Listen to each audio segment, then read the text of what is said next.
Good morning friends, कैसे हैं आप सभी लोग।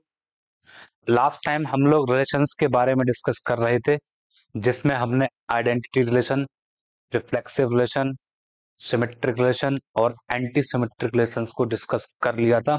उनकी एग्जांपल्स डिस्कस करी थी और उनकी काउंटिंग्स को हमने डिस्कस किया था कि वो कितनी पॉसिबल हो सकती है। तो हमने जो डिस्कस करी थी वो total number of counting discuss की हैं। ठीक, पर्टिकुलर कैसे करेंगे उनके बारे में भी हमने थोड़ा बहुत ओवरव्यू लिया था। अब जो हमारा जो नेक्स्ट रिलेशन है उसका जो नाम है वो है ट्रांजिटिव रिलेशन, है ना। तो कहा ऐसा जाता है कि ट्रांजिटिव रिलेशन को निकालना आसान नहीं है कि किसी भी सेट के ऊपर कितने ट्रांजिटिव रिलेशन होंगे ये भी पता नहीं जाता है। फिर भी मैंने कोशिश की है बताने की इस बार कि हाँ, किसी भी सेट के ऊपर कितने पॉसिबल हो सकते हैं, उसको कोई जर्नल पैटर्न नहीं है निकालने का। वो सब कंप्यूटर एल्गोरिथम से निकाले गए हैं, ठीक है ना। तो उनका कोई प्रूफ नहीं है, ऐसा कोई रैंडम प्रूफ, सिर्फ वो कंप्यूटर एल्गोरिथम से ही निकाले गए हैं, है ना।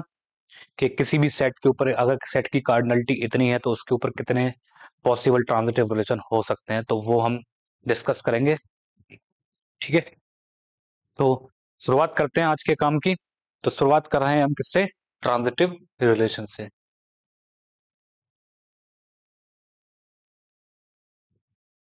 ट्रांजिटिव रिलेशन, ठीक। बात करें अगर ट्रांजिटिव रिलेशन की तो डेफिनेशन बहुत सिंपल है। R relation R on set A is said to be transitive. R relation R on set A is said to be transitive if, very simple definition, AB belongs to R and BC belongs to R, then AC must belongs to R. ऐसा definition है। If A related to B and B related to C, then A must be related to the C person. ऐसे ये है definition, very simple definition, ठीक। तो transitive में जो check करने का तरीका वो थोड़ा सा डिफरेंट है। आपको हर रैंडम पर्टिकुलर एलिमेंट्स के साथ ही चेक करना पड़ेगा ट्रांजिटिव के लिए, सही है ना। ये नहीं है कि आप बस आप एक एलिमेंट से काम चला लो, अगर एक ने सेटिस्फाई कर दिया तो जरूरी नहीं है सब सेटिस्फाई करें। तो उसको करने के लिए हम एक क्वेश्चन लेते हैं और उससे डिस्कस करना चाहेंगे, ठीक। Question is that if A is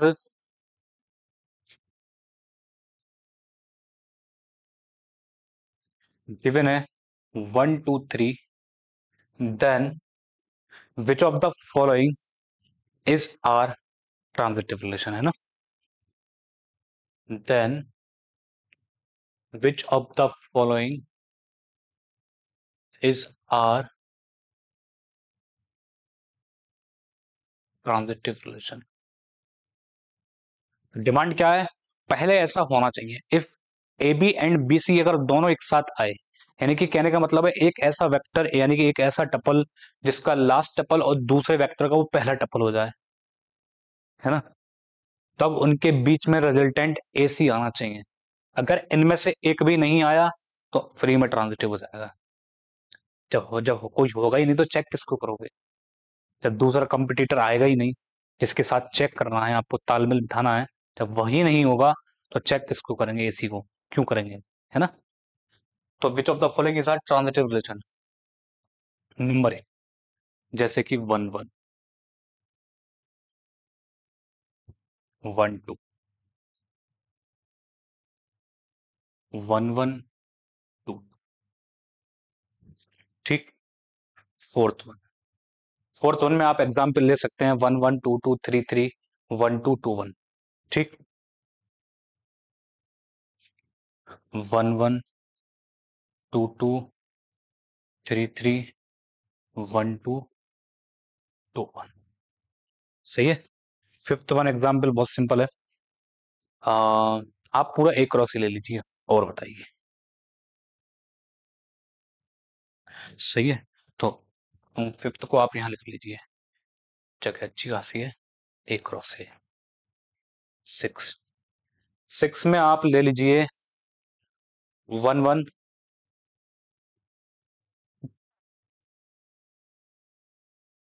और 2 1। ठीक है। सही है। तो इतने पे चेक कर लेते हैं, इसी से ही पता चल जाएगा, है ना, कि क्या होने वाला है। सी, अब what can be say about the option number 1?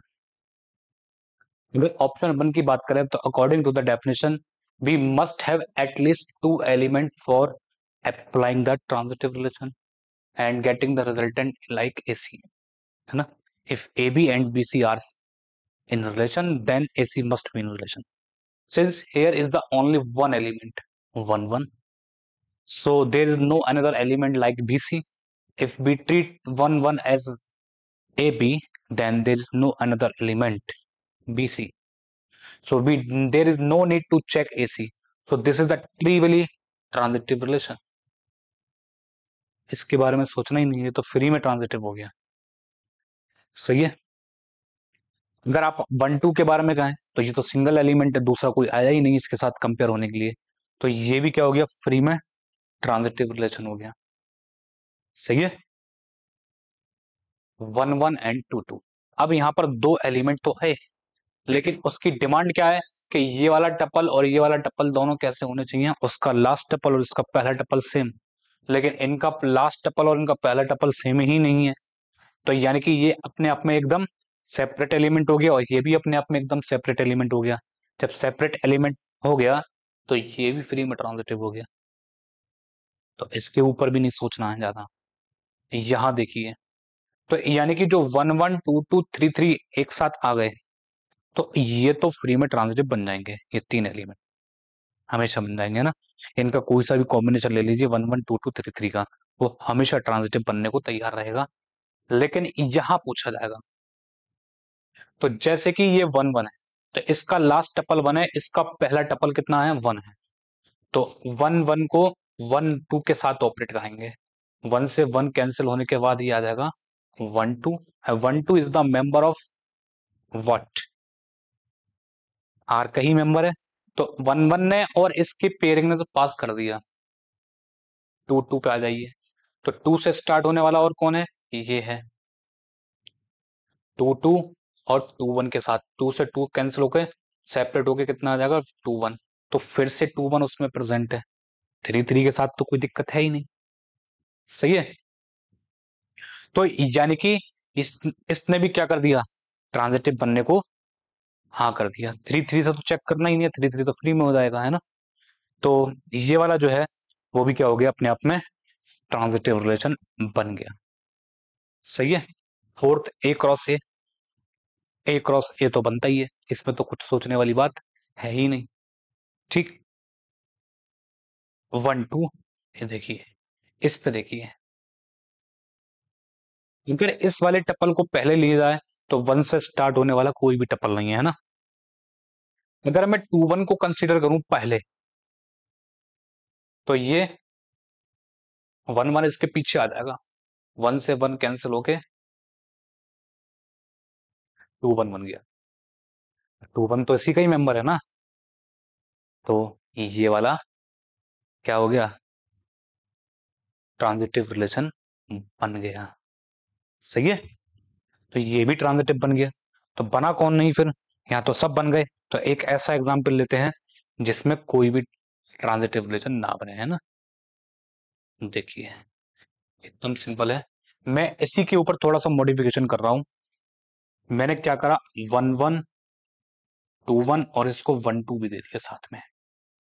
लीजिए, अब चेक कीजिए, देखिए क्या होता है।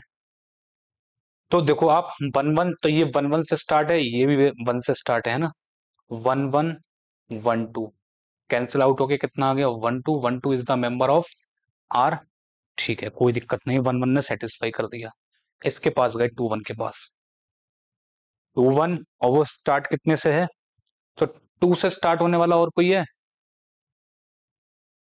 सॉरी, टू से स्टार्ट क्या, वन से स्टार्ट होने वाला, वन से स्टार्ट होने वाला एक तो ये है और एक ये है। इसने तो पास कर ही दिया था यहाँ, इस वाले से पूछेंगे अब। बताओ, वन से वन कैंसिल होकर कितना आ गया, टू टू आ गया। Two two is not a member of R, तो this relation can not be transitive. अगर मैं इसी रिलेशन में से, चौथे वाले में से टू टू को गायब कर दूं, तो टू टू को गायब करते ही वो भी रिलेशन क्या हो जाएगा, तुरंत ट्रांजिटिव नहीं बनेगा। तो ट्रांजिटिव कैसे चेक हो रही है, क्लियर है एकदम, बताइए, है ना। अब बात करते हैं जो उस चीज की, जिस चीज के बारे में हम बहुत देर से कह रहे थे, शुरू में ही कहा था कि किसी भी सेट के ऊपर कितने ट्रांजिटिव रिलेशन हो सकते हैं, वो सिर्फ कंप्यूटर एल्गोरिथम से निकाले गए हैं, ठीक है। तो जैसे कि अगर सेट की कार्डिनलिटी 6 तक निकाले गए हैं, 6 के बाद बहुत बड़ा नंबर हो जाता है, ठीक। तो कार्डिनलिटी ऑफ सेट, सही है, और यहां लिख देते हैं नंबर ऑफ ट्रांजिटिव रिलेशन। तो कितने ट्रांजिटिव रिलेशन हमारे पास पॉसिबल हो सकते हैं, हम उसकी काउंटिंग देखना चाहेंगे। तो जैसे अगर सेट के पास कोई भी एलिमेंट नहीं है, सही है, सेट के पास कोई भी एलिमेंट नहीं है, तो उसके पास कितने ट्रांजिटिव रिलेशन होंगे, एक ट्रांजिटिव रिलेशन होगा, ठीक। अगर सेट के पास एक एलिमेंट है, तो उसके पास दो ट्रांजिटिव रिलेशन होंगे, सही है। अगर सेट के पास दो एलिमेंट है, उसके पास कितने ट्रांजिटिव रिलेशन होंगे, 13 ट्रांजिटिव रिलेशन होंगे, 13। तो ये फिक्स्ड है एकदम, इतना ही निकल कर आएंगे, आप निकाल के देख लीजिएगा, सही है। और अगर सेट के पास तीन एलिमेंट है, तो उसके पास ट्रांजिटिव रिलेशन आएंगे 171, ठीक। अगर सेट के पास चार एलिमेंट है, तो उसके पास ट्रांजिटिव रिलेशन, आप जितना सोच रहे हैं कि जिस पैटर्न पे ये बढ़ रहे हैं, उस पैटर्न से नहीं बढ़ेंगे, एकदम एक्सीड मारेंगे, तो वो आ जाएंगे 3994,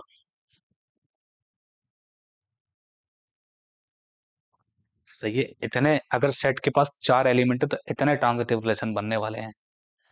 अगर सेट के पास पांच एलिमेंट हैं, व्हाट कैन यू से about the number of transitive relation, can you expect that कितने हो सकते हैं, वो होंगे 1,54,303। कितने होंगे, 1,54,303। इतने ट्रांजिटिव रिलेशन बनने वाले हैं अगर सेट के पास चार एलिमेंट है तो, चार सॉरी पांच, है ना। अगर सेट के पास छह एलिमेंट है, छह तक ही लिखेंगे, छह से आगे नहीं लिखेंगे, हालांकि छह के आगे भी निकाले जा सकते हैं कंप्यूटर एल्गोरिथम से। तो छह पे कितने बनेंगे,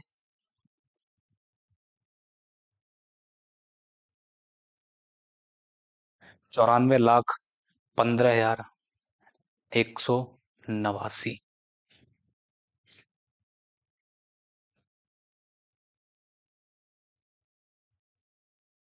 अगर सेट के पास छह एलिमेंट हैं, तो उसके पास इतने ट्रांजिटिव रिलेशन बनेंगे। काउंट करते करते रात हो जाएगी, लेकिन ये बना नहीं पाएंगे हम लोग। ऐसे हो क्यों रहा है, इतने बढ़ कैसे गए, उसके पीछे कंडीशन यही वाली कंडीशन है, समझ में आ रही बात ना। क्योंकि इसकी डिमांड लास्ट टपल और सेम टपल वाली सेम होनी चाहिए, तब चेक कराएगा। जब ये आएगा ही नहीं चेक होने के लिए, तो वो फ्री में ट्रांजिटिव बना देगा उसको। ये दिक्कत है इसके साथ, इसलिए एकदम से इतनी स्ट्राइक पड़ गई, इतनी काउंटिंग बढ़ रही है इसकी, ट्रांजिटिव रिलेशन की। बात सही है गलत है, ठीक है ना। तो आगे बढ़ते हैं, इसमें जो अगला है अपना, वो है इररिफ्लेक्सिव रिलेशन क्या होते हैं, सही है।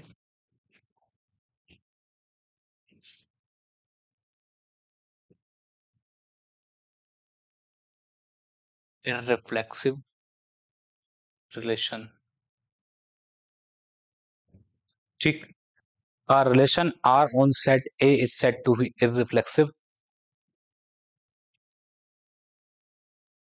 A relation R on set A is called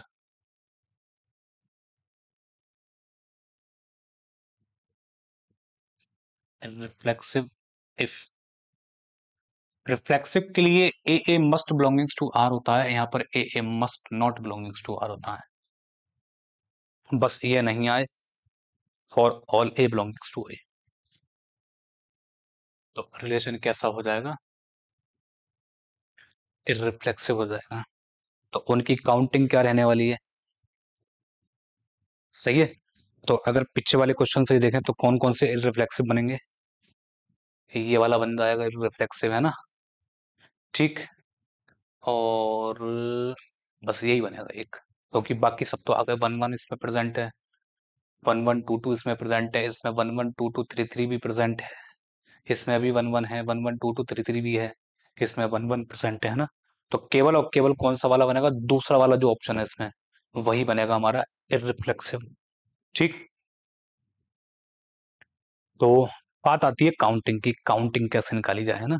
तो काउंटिंग के लिए अगर देखा जाए तो यानी कि डायगोनल एंट्री नहीं आनी चाहिए फिर तो बस, क्यों, तो ये मैट्रिक्स है 4 बाई 4 की, तो बस ये कभी भी ना आए, ये डायगोनल एलिमेंट कभी भी ना आए। तो रिमेनिंग कितने बच गए, रिमेनिंग तो एन स्क्वायर माइनस एन है, तो इनके पास चॉइस है, आप लोग आओ या मत आओ।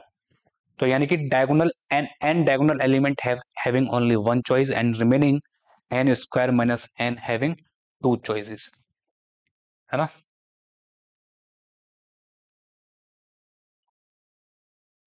सही है।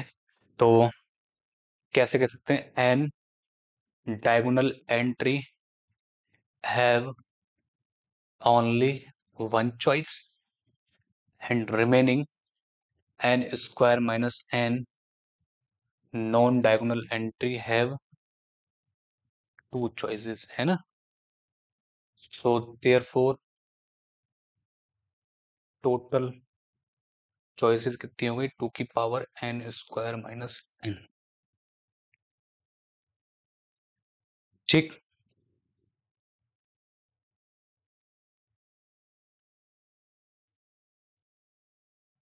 तो बताइए सही है गलत है,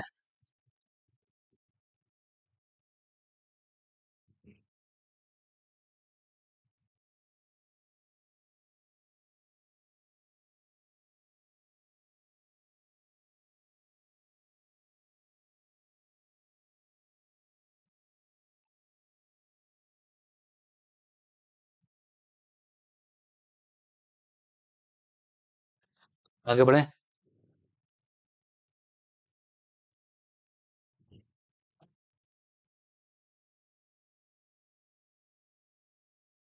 आगे जो है इसमें वो है हमारा एसिमेट्रिक रिलेशन, ठीक है ना।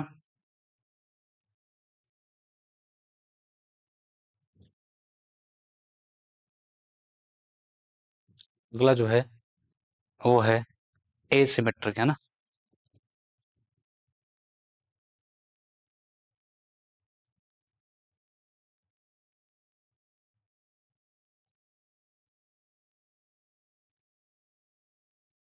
ठीक।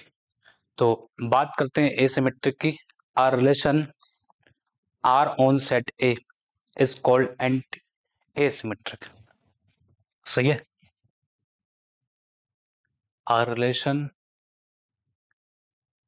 Are on set A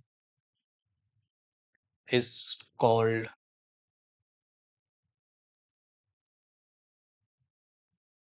asymmetric if, तो डिमांड इसकी ये है, if it is irreflexive as well as antisymmetric, if it is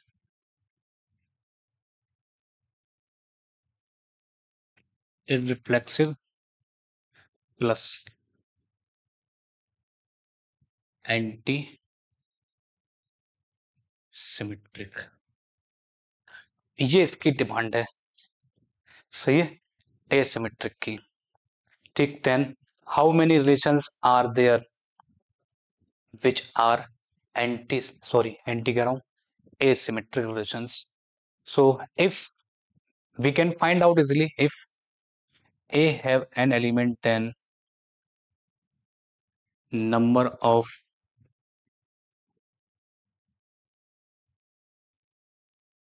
asymmetric relations are, जो निकल कर आने वाले हैं इस बार, 3 की पावर n माइनस 1/2. आप एक चीज देखिए, जो आपने एंटी सिमेट्रिक की निकाली थी, एंटी सिमेट्रिक में डायगोनल एंट्री के पास चॉइस होती थी, है ना, यस और नो, कि वो आए या नहीं आए. तो सिंस हम कह रहे हैं ए सिमेट्रिक में इररिफ्लेक्सिव हो गया, तो इररिफ्लेक्सिव होने की वजह से क्या हो जाएगा, एन डायगोनल एंट्री कभी आएंगी नहीं, तो वो 2 की पावर n चॉइस खत्म हो जाएगी पूरी. तो कितनी रह जाएंगी, 3 की पावर n माइनस 1/2 वाली चॉइस रह जाएंगी, एंटी सिमेट्रिक वाली रह जाएंगी बस. सही है, बात क्लियर है. आगे बढ़ते हैं इसमें. तो ये तो बात हो गई अपनी किसकी, एंटी सिमेट्रिक की, है ना. तो ये तो बात हो गई कितनी, कि रिफ्लेक्सिव क्या होता है, एंटी सिमेट्रिक क्या होता है, एसिमेट्रिक क्या है, ट्रांजिटिव क्या है. सही है, सिमेट्रिक और रिफ्लेक्सिव क्या है. तो ये तो इन सब की बात होती है ना. अब आगे जो हम करने जा रहे हैं वो है अपना इक्विवेलेंस रिलेशन, है ना. तो इक्विवेलेंस रिलेशन को स्टार्ट करने से पहले हम 2-3 चीज डिस्कस करने चाहेंगे. डिस्ट्रीब्यूशंस कैसे करते हैं, ये जो टॉपिक है हमारा वो 11th क्लास का टॉपिक है जनरली, है ना. तो डिस्ट्रीब्यूशन जैसे n थिंग्स हैं और डिस्टिंक्ट हैं, तो उनको डिस्ट्रीब्यूट करने के कितने तरीके हो सकते हैं ना. एक तो ये चीज हो गई. ठीक, अगर ग्रुपिंग वाइज करना हो तब कैसे करते हैं, तो आप इस चीज को थोड़ा सा 11th क्लास की कॉम्बिनेशन परमुटेशन में भी देख सकते हैं, तो वो और अच्छे से क्लियर हो जाएगी, है ना. तो हम एक रिजल्ट लिख रहे हैं. ठीक, तो उसमें क्या है कि जैसे कि आपके पास number of different ways, number of ways, क्या रिजल्ट लिख रहे हैं,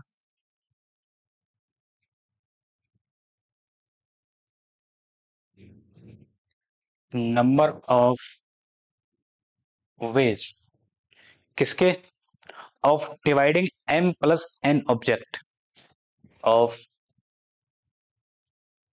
dividing m plus n objects. लेकिन कैसे ऑब्जेक्ट हैं, साथ में वो कैसे हैं, डिस्टिंक्ट हैं, एक जैसे नहीं है. m ऑब्जेक्ट एक जैसे हैं और n ऑब्जेक्ट एक जैसे हैं. सही है, into 2 groups,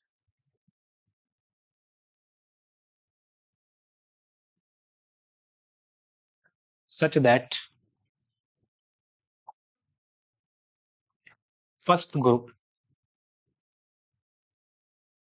contains m object and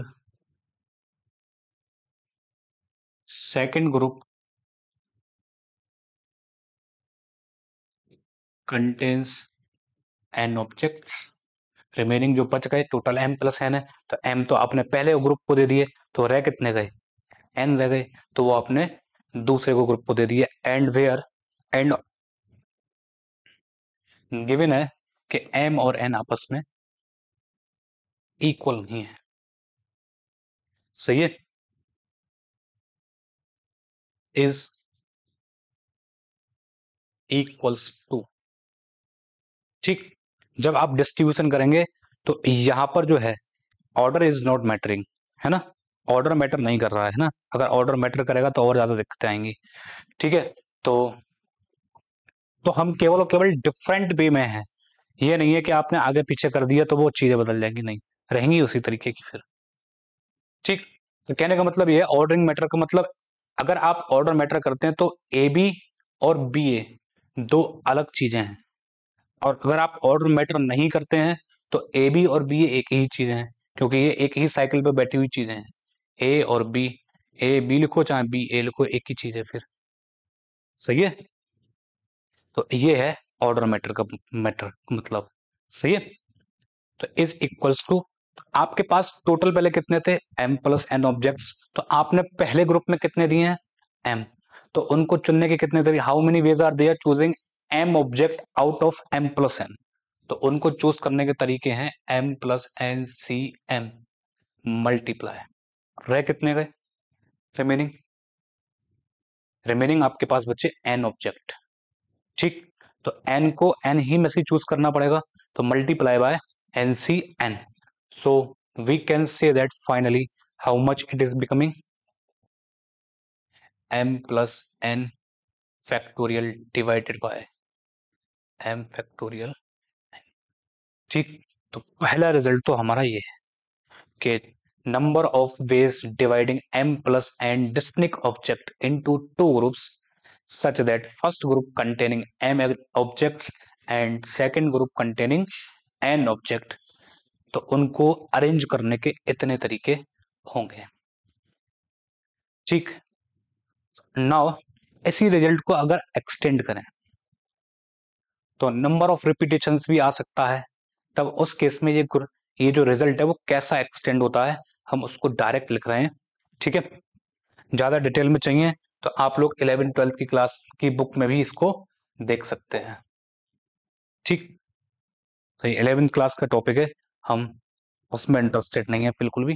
तो we are saying that the number of ways dividing, next result is that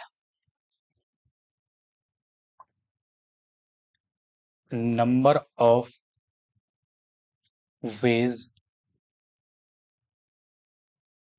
dividing. अब जो हमने ऑब्जेक्ट्स की फॉर्म बनाई है वो कैसी बनाई है, k1 n1 k2 n2 से लेकर kp np objects, kp np distinct object. सही है, तो कैसे ऑब्जेक्ट ले रखे हैं, यानी कि n1 ऑब्जेक्ट k1 बार रिपीट मारता होगा, इसका मतलब ये है n2 object k2 times repeat आया होगा, ऐसी np object kp times repeat आया होगा। जब रिपीट आया होगा तो रिपीटेशन लग गए यहाँ, और हमें चाहिए डिस्टिंक्ट, तो यानी कि 1 2 लिखो चाहे 2 1 लिखो, बात एक ही रहेगी फिर, तो यही मैटर कर रहा है यहाँ, है ना।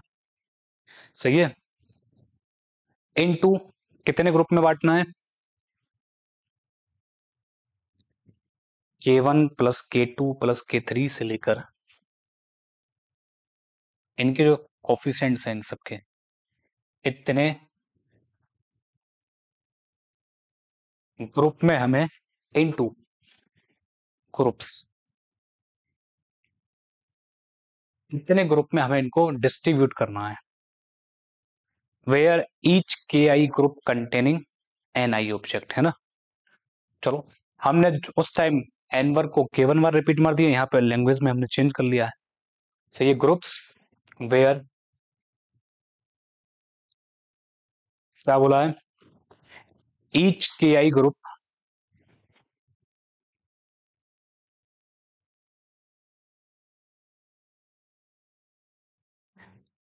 contains ni object, contains ni object, और i की जो वैल्यू है वो क्या है, 1 से लेकर p तक है।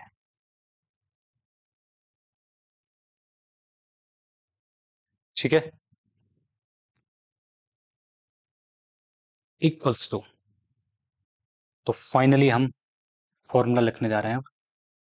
तो जितना भी आपको जो ऑब्जेक्ट दे रखे हैं टोटल, उन सबको जोड़ लीजिए, यानी कि आपको एक ऑब्जेक्ट दे रखा होगा, उसको डिवाइडिंग करने के तरीके हैं कि पहले 2 ऑब्जेक्ट एक साथ ले लिए, फिर 2 एक साथ ले लिए, फिर एक, जैसे 5 ऑब्जेक्ट हैं तो 5 को 3 ग्रुप में बांटना है, मान लो 5 है, 3 ग्रुप में बांटने के तरीके क्या हो सकते हैं कि कम से कम एक एक सबको मिल जाए, तो दूसरे वाले को कितने मिल जाएंगे, किसी एक को 3 मिल जाएंगे, या आप इस तरीके से बांट सकते हो 2 2 और 1 के फॉर्म में, यानी कि कम से कम एक एक सबको मिल जाए 5 चीजें, 5 में, सही है ना।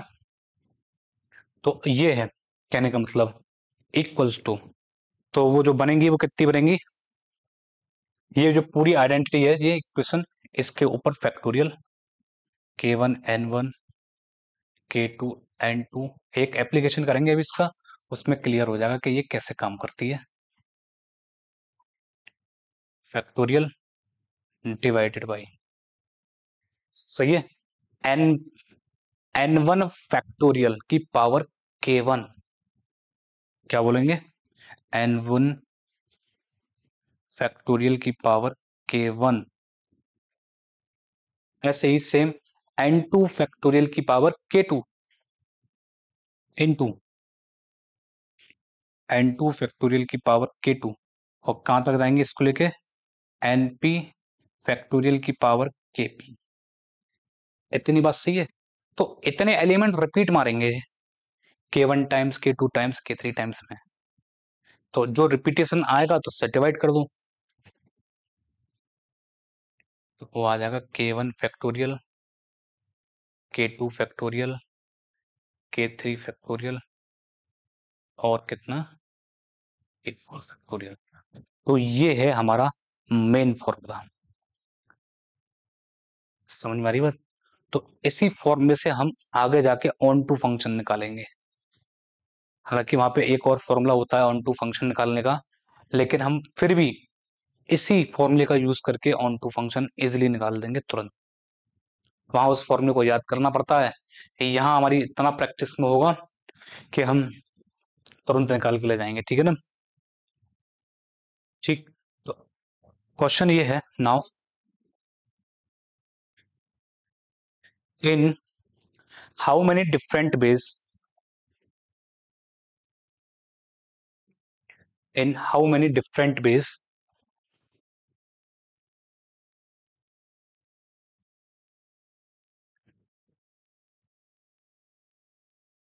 in how many different ways, ठीक है।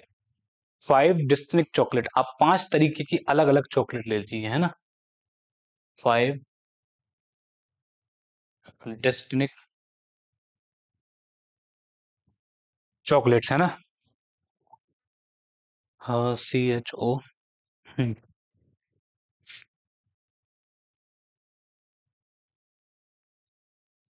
चॉकलेट्स, सही है, can be divide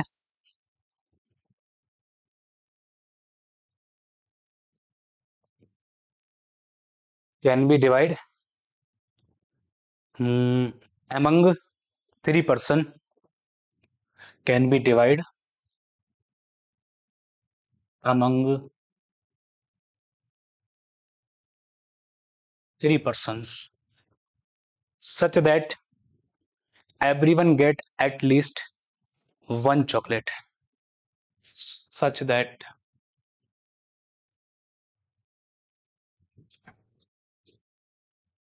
everyone get at least one chocolates, है ना।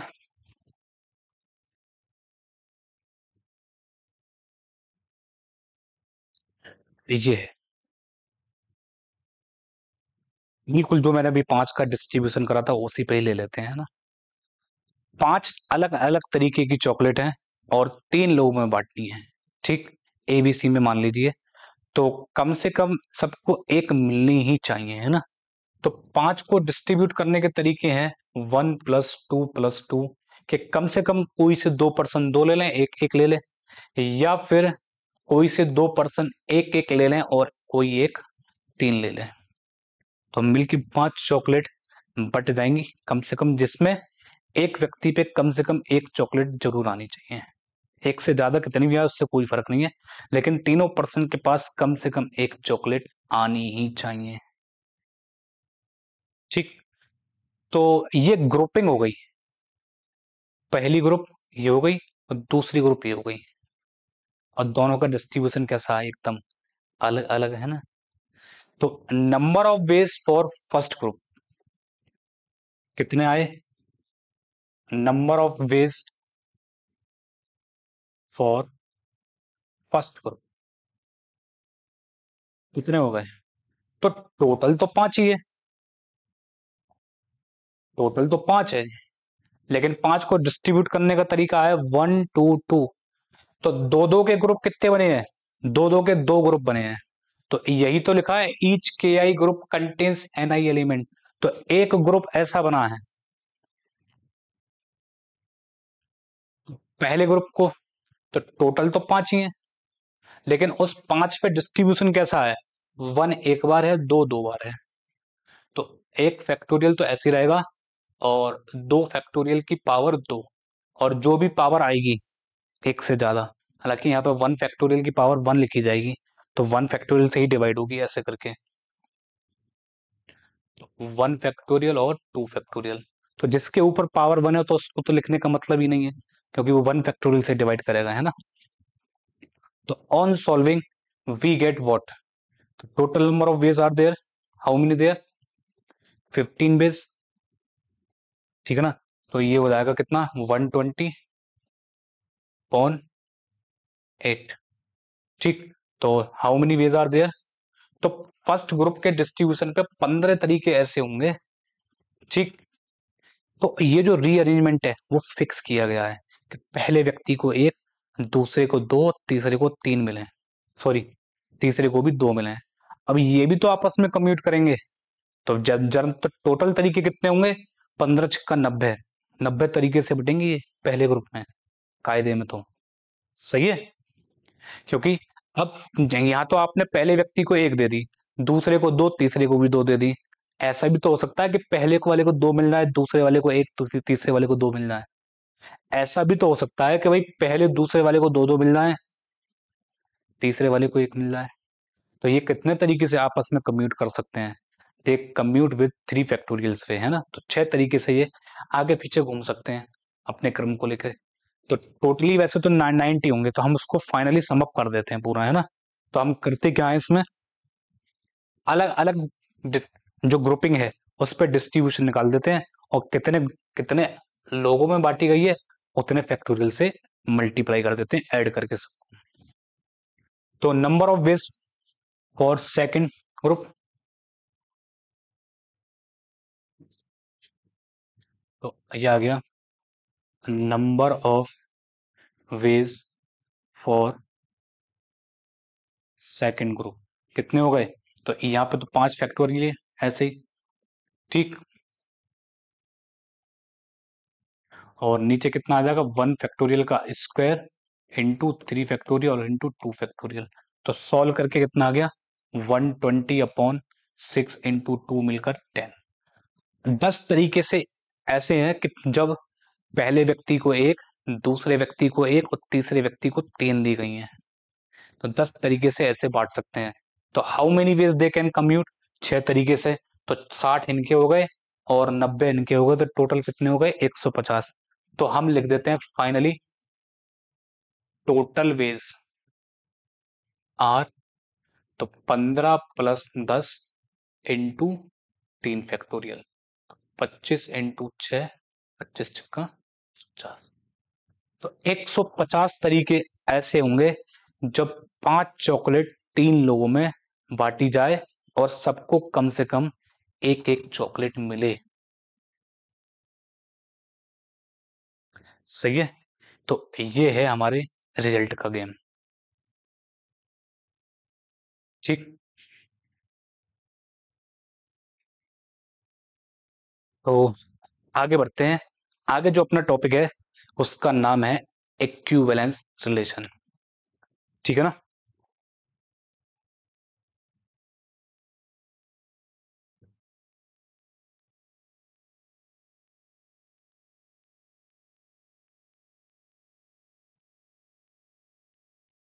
ठीक, equivalence relation, a relation R on set A is said to be equivalence, a relation R on set A is said to be an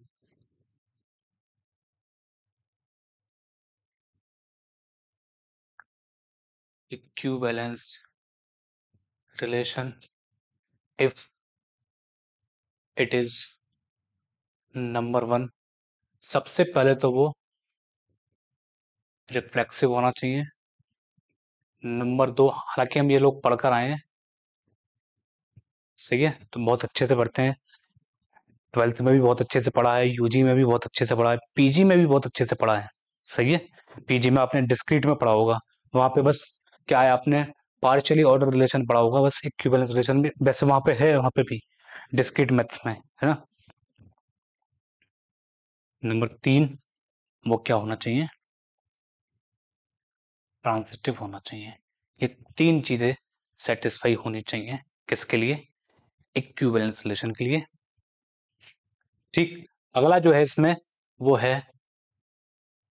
partial order relation. इसको discrete math में पोसेट भी बोलते हैं, क्या बोलते हैं, पोसेट। ठीक, तो इसकी जो डिमांड है तो वो क्या होनी चाहिए, रिफ्लेक्सिव होना चाहिए। बस सिमेट्रिक की जगह कितना कर देता है ये, एंटी सिमेट्रिक होना चाहिए। और तीसरा, ट्रांजिटिव होना चाहिए, सही है। तो ये पार्शियल ऑर्डर मतलब आंशिक रूप से है ना। So now question is that कि how to find equivalence relation. ठीक, कि किसी भी सेट के ऊपर कितने इक्विवेलेंस रिलेशन हो सकते हैं, और अब रिलेशन तो कितने होंगे ये तो बता दिया हमने, चलो वो तो रिजल्ट है हमारे पास। The number of equivalence relation on the set A is equal to the partition of the decomposition of the number of, ये partition of the set A के कितने पॉसिबल पार्टीशन है वहां से हम लिख सकते हैं ना। ठीक, तो क्वेश्चन ये है, अब हम इंटरेस्टेड हैं किसमें, काउंटिंग ऑफ इक्विवेलेंस रिलेशन में, और फिर साथ में इंटरेस्टेड हैं कि पॉसिबल एलिमेंट्स क्या हो सकते हैं उसके अंदर। समझ में आ रही बात, हम किस चीज में इंटरेस्टेड हैं, तो हम रिजल्ट्स के तौर पे इसको करना चाहेंगे। रिजल्ट ये कह रहा है,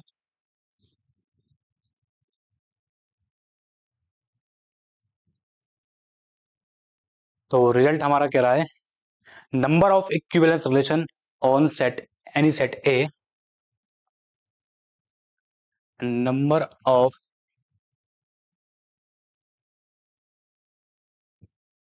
equivalence relation on any set A is equals to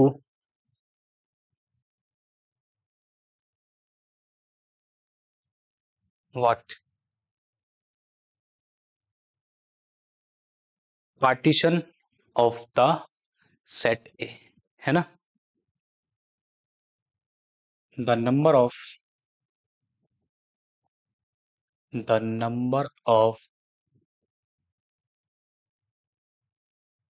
partition of set ए, या फिर डिकम्पोजिशन ऑफ सेट ए के जितने भी पॉसिबल डिकम्पोजिशन हो सकते हैं उनके इक्वल होगा।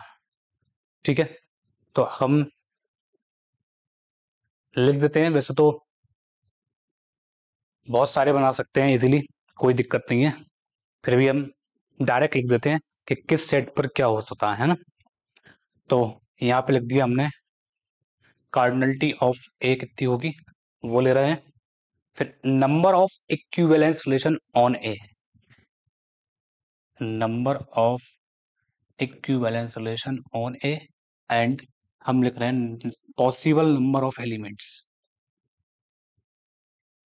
Possible number of elements in relation. तो रिलेशन में कितने एलिमेंट्स पॉसिबल होंगे, ये यानी कि कितने एलिमेंट को मिलाकर इक्विवेलेंस रिलेशन बनेगा, हम इसमें इंटरेस्टेड हैं थोड़ा सा। अगर सेट के पास एक भी एलिमेंट नहीं है तो उसके पास इक्विवेलेंस रिलेशन एक होगा, और एलिमेंट उसमें जीरो होंगे। ठीक है, दूसरा है, अगर सेट के पास एक एलिमेंट है तो उसके पास एक ही इक्विवेलेंस रिलेशन होगा और एक ही एलिमेंट होगा रिलेशन में। ठीक है। अगर सेट के पास दो एलिमेंट हैं तो उसके पास दो इक्विवेलेंस रिलेशन होंगे और उसमें पॉसिबल एलिमेंट होंगे हमारे चार। ठीक। अगर सेट के पास तीन एलिमेंट हैं, उसके पास इक्विवेलेंस रिलेशन होंगे पांच और पॉसिबल एलिमेंट होंगे तीन, पांच और नौ। तो इनमें से कोई एक पॉसिबल होगा। सही है। ठीक। आगे बढ़ते हैं।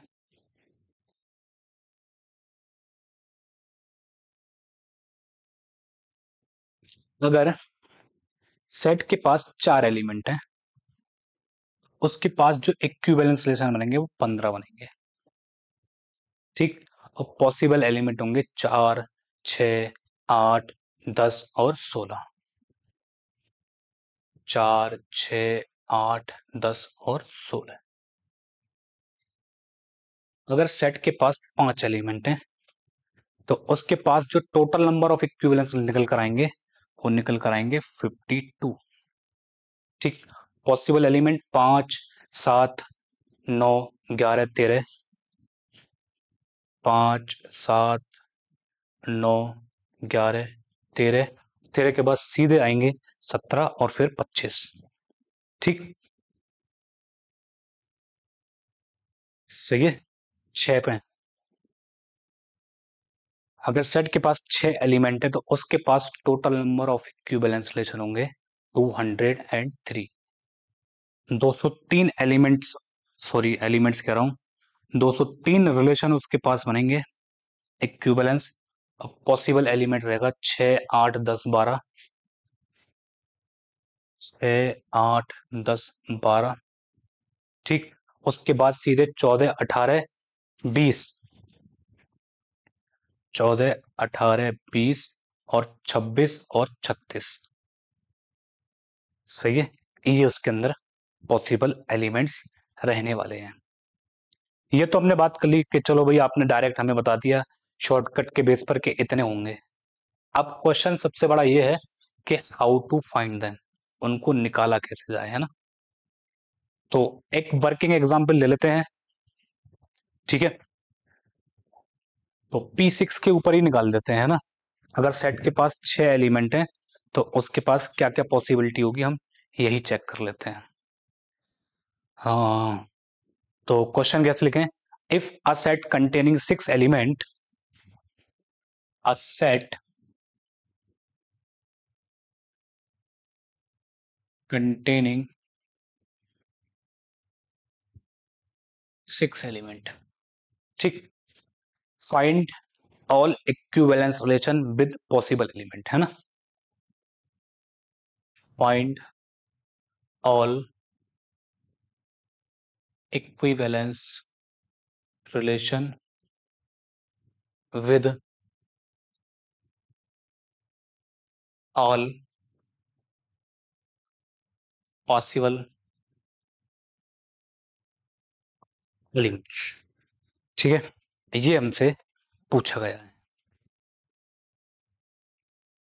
कैसे निकाला जाए।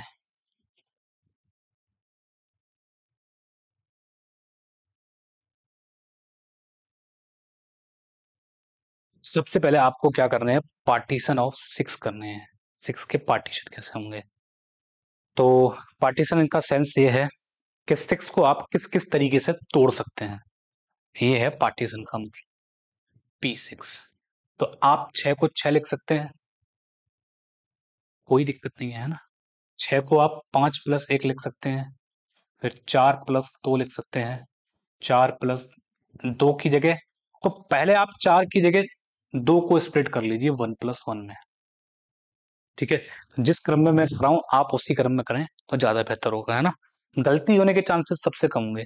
तो ये चार के दो पॉसिबल पार्टीशन है ना, विद सिक्स, है ना। तो छह के ऊपर चार के दो पॉसिबल पार्टीशन, इसके बाद सीधा तीन प्लस तीन आएगा। तो आप पहले इस लास्ट वाले तीन को स्प्लिट कर दीजिए, है ना। तो कैसे करेंगे, तीन प्लस दो प्लस एक, फिर 3 प्लस 1 प्लस 1, ठीक, 3 का काम खत्म। तो अब जो शुरुआत होगी वो 2 से होगी, 2 प्लस 2 प्लस 2, ठीक है। इसके बाद इस वाले लास्ट वाले 2 को स्प्लिट कर लीजिए, 2 प्लस 2 प्लस 1 प्लस 1, इस वाले 2 को भी कर लीजिए, 2 प्लस 1 प्लस 1 प्लस 1। अब ये बचा, इसको कर लीजिए, 1 प्लस 1।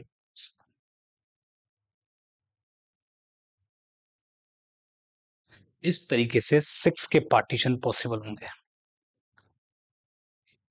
सही है, ये तो अभी पार्टीशन आए हैं, सही है। अब यहां से हम इजीली क्या निकालेंगे, पॉसिबल एलिमेंट्स तो यहां से निकल जाते हैं इसी पार्टीशन से, लेकिन इक्विवेलेंस रिलेशन जो निकलेंगे हमारे, वो निकलेंगे इस वाले फॉर्मूले से जो हमने डिस्कस किया था अभी। इक्विवेलेंस रिलेशन निकालने के लिए ये फॉर्मूला है, ठीक। एलिमेंट्स कैसे निकालेंगे मैं वो बता देता हूं। आप सीधा 6 का स्क्वायर कर दीजिए, 36, 5 का स्क्वायर प्लस 1 का स्क्वायर मिलके 26, 4 का स्क्वायर 2 का स्क्वायर मिलके कितने, 16 और 4 20, ठीक, सही है। और फिर 4 का स्क्वायर 1 का स्क्वायर 1 का स्क्वायर मिलके कितने हो गए, 18। ऐसे ही यहाँ पर भी कितने आ जाएंगे, 18। यहाँ कितने आ जाएंगे, 9 4 13 और 1 14, सही है। तो आप इस तरीके से निकालते चले जाइए, यहाँ पे 14 आ जाएंगे, 9 और 3 12, और ये जाएंगे 4 3 12, ठीक। इसके करस्पॉन्डिंग 4 और 4 8 और 2 10, इसके करस्पॉन्डिंग कितना आ जाएगा, 4 और 4 8, और इसके करस्पॉन्डिंग आ जाएंगे 6। इस तरीके से आप easily number of possible relation निकाल सकते हैं। क्लियर है बात एकदम, कैसे निकाले जाएंगे। Question now is that how many relations, तो बस आपको ये पार्टीशन ही कंसीडर करना है रिलेशन निकालने के लिए, और कुछ नहीं कंसीडर करना है। तो ये क्या है, एक तरीके से 6 की ग्रुपिंग ही तो है छोटे छोटे नंबर्स पर, इसी को यूज करना है। तो पहली ग्रुपिंग जो है उसमें हम कह सकते हैं, ठीक, पहली ग्रुपिंग क्या है, 6 की ग्रुपिंग है। तो इसके करस्पॉन्डिंग जो पॉसिबल एलिमेंट्स आएंगे, सॉरी एलिमेंट्स कह रहा हूं, possible number of equivalence relation आएंगे, उसको निकालने का तरीका क्या होगा। तो 6, 6 का पार्टीशन कैसा रखा है आपने, 6 ही रखा है, सही है। तो number of equivalence relation over the partition number 1, तो 6 को 6 फैक्टोरियल से भाग कर दो, 1 आएगा। यानी कि एक ऐसा रिलेशन है जो कितने एलिमेंट्स को लेकर चलता होगा, 36 एलिमेंट्स को लेकर चलता होगा, और वो कुछ नहीं है, इन इटसेल्फ ए क्रॉस ए ही है, सही है। ऐसे कितने रिलेशन है जो 26 एलिमेंट लेके चलते होंगे, सही है। तो नंबर ऑफ इक्विवेलेंस, तो ये तो इसके ऊपर होगा इक्विवेलेंस रिलेशन। तो है ये किसका पार्टीशन है, तो 6 का, तो 6 फैक्टोरियल बटे 5 फैक्टोरियल और 1 factorial,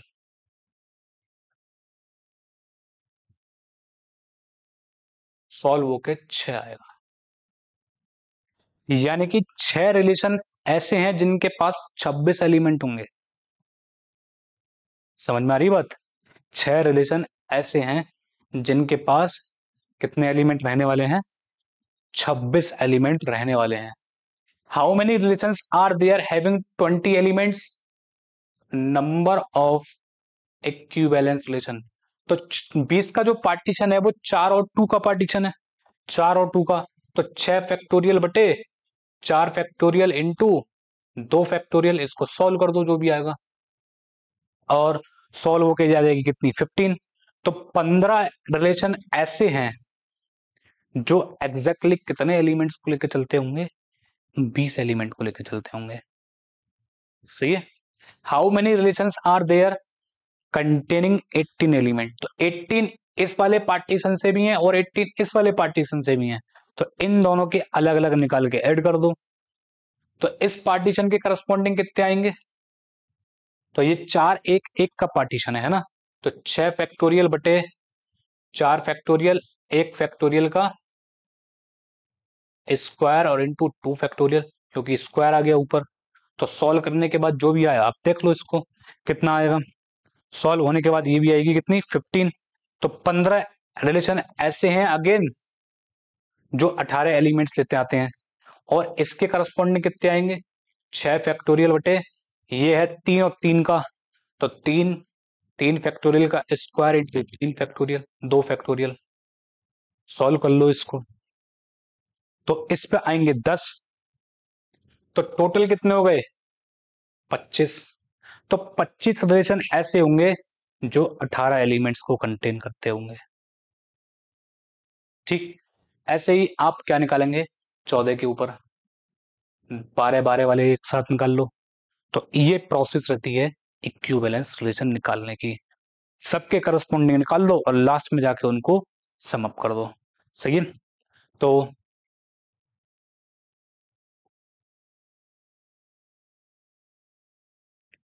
how many relations are there containing कितने एलिमेंट्स, 14 एलिमेंट्स। 14 वाले कितने होंगे, 14 वाले 6 फैक्टोरियल, 3 फैक्टोरियल, 2 फैक्टोरियल, 1 फैक्टोरियल।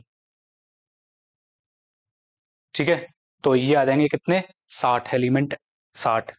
तो 60 रिलेशन ऐसे हैं जो 14 एलिमेंट्स को कंटेन करते हैं। 12 वाले इसके करस्पॉन्डिंग कितने आएंगे, सही है देखो, तो वो आ जाएंगे 6 फैक्टोरियल, 3 फैक्टोरियल, 1 फैक्टोरियल की पावर 3 इंटू 3 फैक्टोरियल। तो कितना हो गया, 3 2 और ये 60, 3 से भाग और कर दो 20। तो 20 ऐसे होंगे, ठीक, जो कितने एलिमेंट्स को लेते होंगे, 3 1 1 1 के पार्टीशन के करस्पॉन्डिंग 20 रिलेशन रखते होंगे। इसके करस्पॉन्डिंग कितने आएंगे, तो ये वाला जो पार्टीशन है वो 2 2 2 वाला पार्टीशन है ना, तो 6 फैक्टोरियल अपॉन 2 फैक्टोरियल की पावर 3 इंटू 3 फैक्टोरियल। सॉल्व कर लो, तो 15 निकल कर आएंगे। तो 15, तो टोटल कितने हो गए, 35 रिलेशंस ऐसे हैं जो एग्जैक्टली 12 एलिमेंट को लेकर चलते होंगे। ऐसे ही आप 10 के करस्पॉन्डिंग निकालिए, 8 के करस्पॉन्डिंग निकालिए और 6 के करस्पॉन्डिंग निकालिए। ठीक, ये सब निकालने के बाद इन सबको सम अप कर दीजिए, तो आपके पास जो फाइनली निकल कर आएंगे वो कितने निकल कर आने वाले हैं रिलेशन, 203 रिलेशन होंगे सेट ए के ऊपर जो 6 एलिमेंट्स को कंटेन करते हों। The total number of equivalence relation a set having 6 elements are 200 and इस तरीके से हमारी प्रोसेस रहती है। ठीक है ना।